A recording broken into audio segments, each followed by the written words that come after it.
This chapter, The Black Beret, the story of Field Marshal Bernard Montgomery.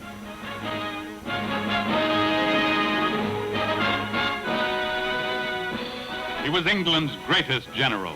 Rows of medals attested to his victories. Yet in the beginning, it was freely predicted that he would fail as a soldier. Born in 1887, Bernard Montgomery started life in a strange setting for a future military hero.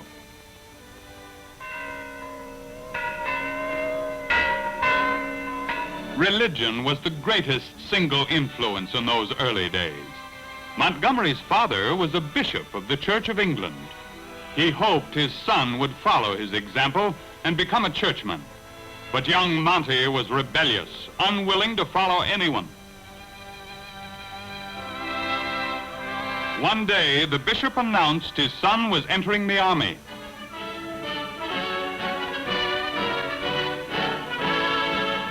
At Sandhurst Military School, young Monty was unpopular, too headstrong and sharp-tongued. Instructors said he'd fail in the regular service, and they were right for many years.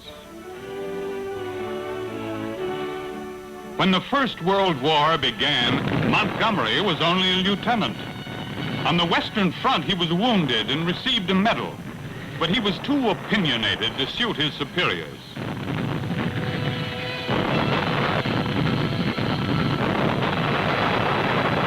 Years passed. By the time of the Second World War, Monty was a general, but still unpopular because he believed in mechanized armies. The disaster of 1940 proved him right. The British retreated, utterly beaten, smashed by the German blitzkrieg. Their one chance of survival was evacuation at Dunkirk. Monty's division survived the retreat almost intact because he had trained it in blitzkrieg tactics. Now, away to England and safety. Coming ashore, Monty's men could thank their stubborn commander for their lives. But there was no time for rejoicing. A German invasion of England was expected at any moment.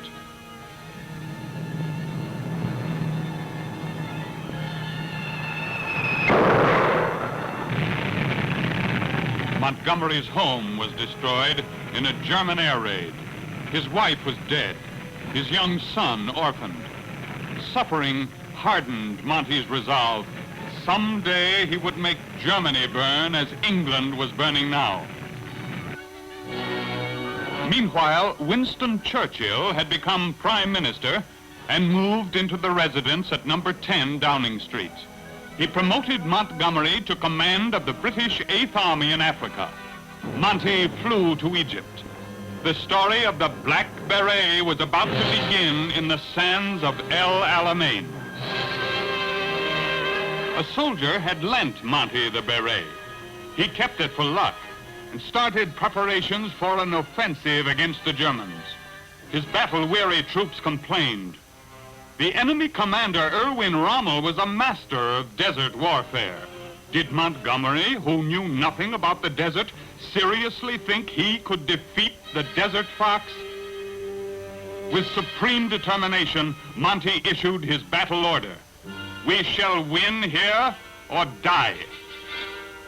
As the tanks rolled out to take position for the battle, Monty's will to win was transmitted to the troops. The man in the black beret had given his soldiers new courage. They braced for the assault, which would begin at dawn.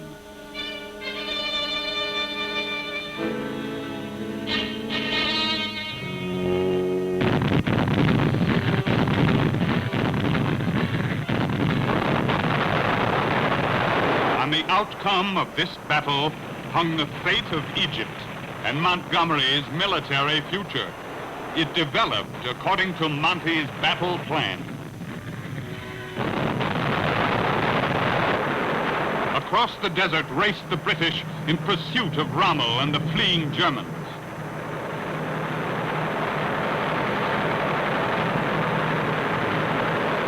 Hundreds of German tanks were destroyed by Monty's planes. Field Marshal Rommel, the tank expert, was beaten at his own specialty. Enemy towns and strongholds were taken by the British in their swift advance. As the pursuit continued, thousands of German troops were taken prisoner.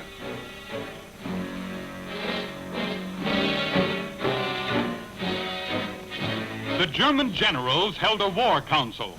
They had been driven 1,400 miles from Egypt to Tripoli. Admitting defeat, Field Marshal Rommel decided to return to Germany. Montgomery was everywhere as the offensive roared toward its climax in tanks and planes, permitting the enemy no respite.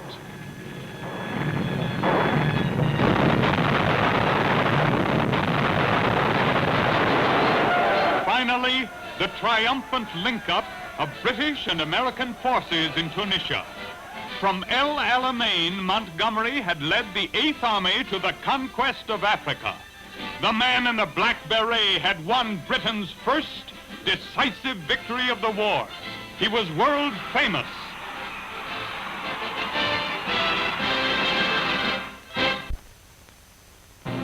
Italy, 1943.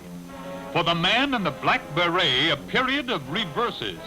His troops, after the victories in Africa and Sicily, were bogged down in the Italian hills. The tank crews did their best, but the ground was not suited for mobile warfare. Progress was slow and painful.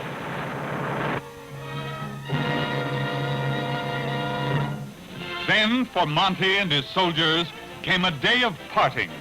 The man in the black beret had been summoned to England. He spoke briefly, concealing deep emotion. With these troops, he had won glory. Now, goodbye.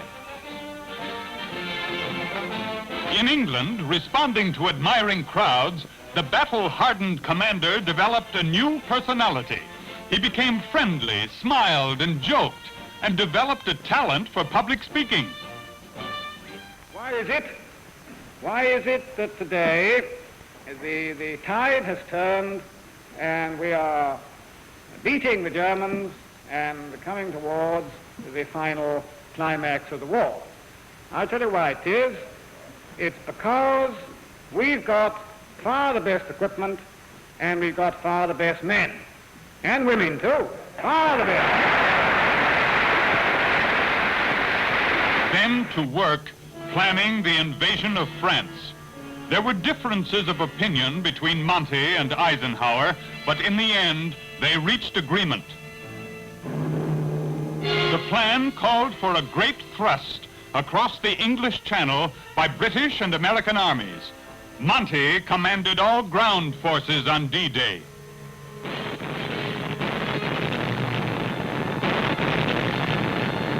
The invaders reached the Normandy beaches under the protective guns of a great armada of warships.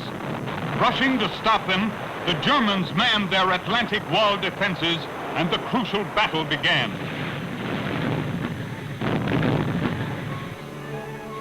Soon Eisenhower and Montgomery received news that the beachheads were firmly established. Monty started for shore, where the soldiers would be heartened by the sight of that lucky black beret. The German commander was Erwin Rommel. This was his chance to avenge the defeat in Africa. But Rommel was fated to be destroyed by Montgomery. He was killed, and over his grave swept the tide of battle.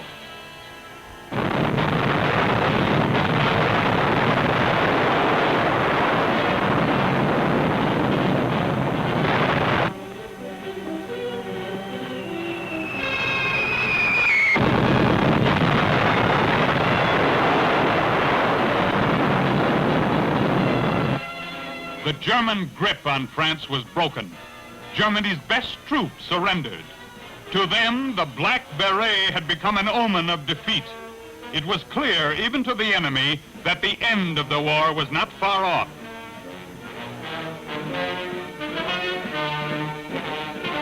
Now Eisenhower took direct command of all Allied forces. The man in the black beret was left with 2 British armies. The last big push began. From every direction, armored spearheads stabbed toward the heart of Germany. Monty's tanks rolled into Germany from the north. It was the enemy's turn to taste the horrors of war.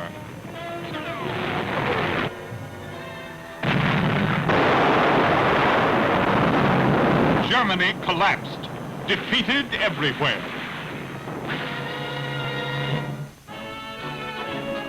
In the first week of May 1945, the German High Command offered unconditional surrender to Montgomery. It was a fitting climax to his career.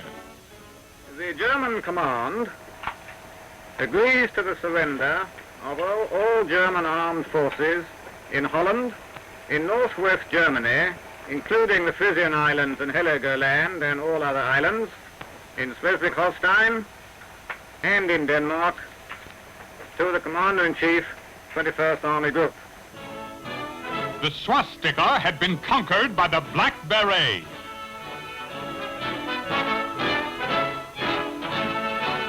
From England came King George to thank Montgomery for his share in the triumph. The minister's son, the early failure, had become England's greatest field marshal. He had given England a new symbol of victory, the Black Beret.